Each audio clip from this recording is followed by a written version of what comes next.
अगर आपने कभी एसपीएसएस में सर्वे डेटा खोला है तो आपको सिर्फ नंबर्स दिखते हैं 1 2 3 और वगैरह वगैरह, और यहीं से कंफ्यूजन शुरू होता है। ये नंबर्स एक्चुअली हैं क्या, आंसर्स हैं या कुछ और। आज मैं आपको बिल्कुल बेसिक से सिखाऊंगा कि ये डेटा आता कैसे है और इसे समझना शुरू कैसे करें। Hi everyone, welcome back to the channel. मैं रिसर्च और डेटा फील्ड में काम करता हूँ और सर्वे डेटा के साथ रेगुलरली मेरा काम रहता है। और ये पूरी सीरीज प्रैक्टिकल होगी जिसमें हम एक रियल लाइफ डेटा सेट पे काम करेंगे। तो सबसे पहले हम अपना डेटा सेट ओपन कर लेते हैं।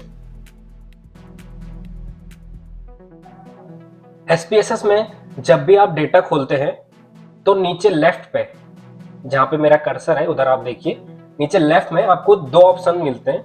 सबसे पहला होता है डेटा व्यू, फिर होता है वेरिएबल व्यू। आइए सबसे पहले समझते हैं डेटा व्यू।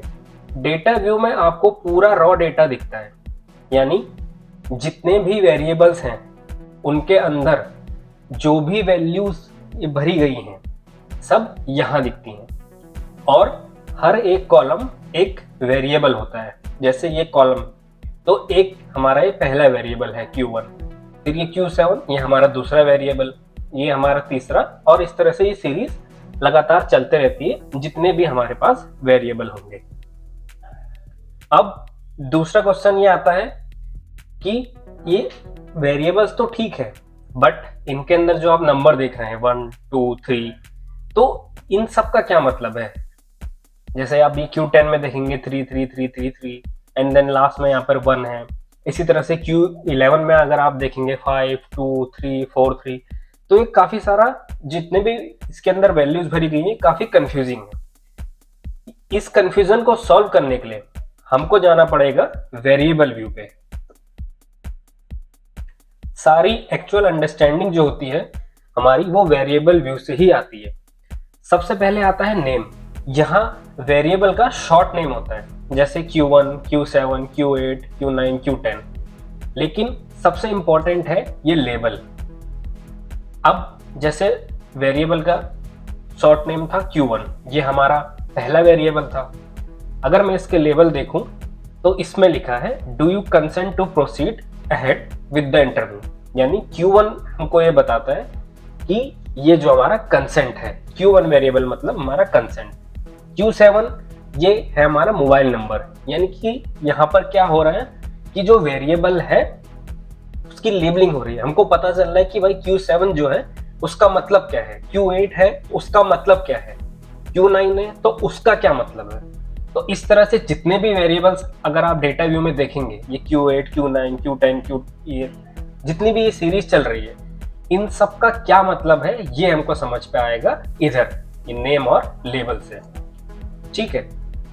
दूसरी चीज, ये हमको टाइप भी बताएगा, जैसे न्यूमेरिक, स्ट्रिंग, डेट, जिस भी टाइप का ये डेटा है वो हमको टाइप बताता है। फिर आती है विड्थ। विड्थ यानी बताता है कि मैक्सिमम लेंथ कितनी हो सकती है हमारे डेटा की। जैसे अगर आप इस पे देखेंगे Q16 पे, तो ये 22 है, यानी ये 22 कैरेक्टर्स तक डेटा स्टोर कर सकता है ये वेरिएबल। अगर उससे ऊपर का डेटा आ जाएगा तो फिर ये उसको स्टोर नहीं करेगा। अब सबसे इंपॉर्टेंट पार्ट, वैल्यूज, यानी ये चीज। यहां से हमको पता चलेगा कि जो ये 1 2 3 4 ये जो डेटा व्यू में दिख रहा था, आखिर इनका क्या मतलब है।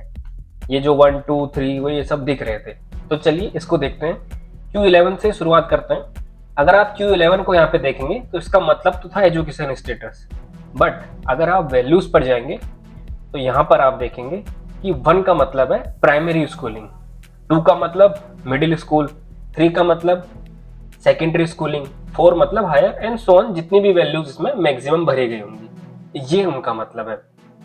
यहीं पर लोग सबसे ज्यादा कंफ्यूज होते हैं और इसी से आपको क्लैरिटी आएगी।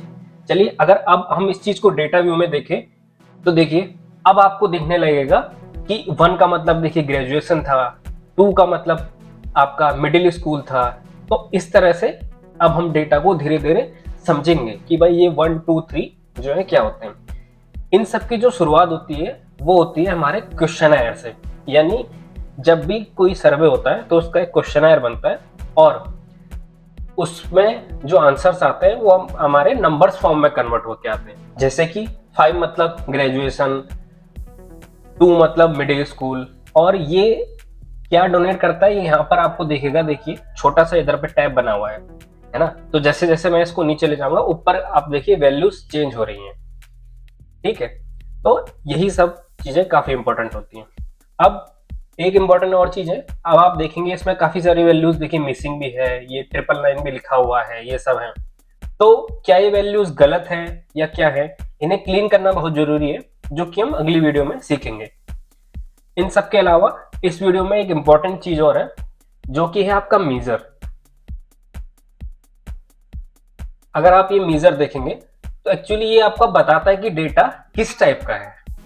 जैसे नॉमिनल है, तो नॉमिनल मतलब सिर्फ कैटेगरीज, जिसमें आपकी कैटेगरीज आएंगे, जैसे रिलीजन है, जेंडर है, ये 3 तरह का होता है। फिर आपका ऑर्डिनल, ऑर्डिनल मतलब ऑर्डर में आपका डेटा सेट हुआ होगा, जैसे लो, मीडियम, हाई, बट वो आपको गैप नहीं बताता है, जैसे लो और मीडियम के बीच में कितना गैप है ये आपको नहीं बताएगा। तो इस तरह का डेटा अगर है तो वो ऑर्डिनल मीजर में आता है। फिर आपका स्केल, स्केल है आपका प्रॉपर न्यूमेरिक डेटा, जैसे एज, इनकम, और ये आपको उन दोनों के बीच का, 2 वैल्यूज के बीच का गैप भी बताएगा। जैसे सपोज अगर हम एज की बात करें, तो अगर कोई 2 वैल्यूज हैं 25 और 20, तो आपको एक क्लियर गैप पता होगा कि जो 25 वाला रिस्पोंडेंट है वो 20 वाले से 5 साल बड़ा है।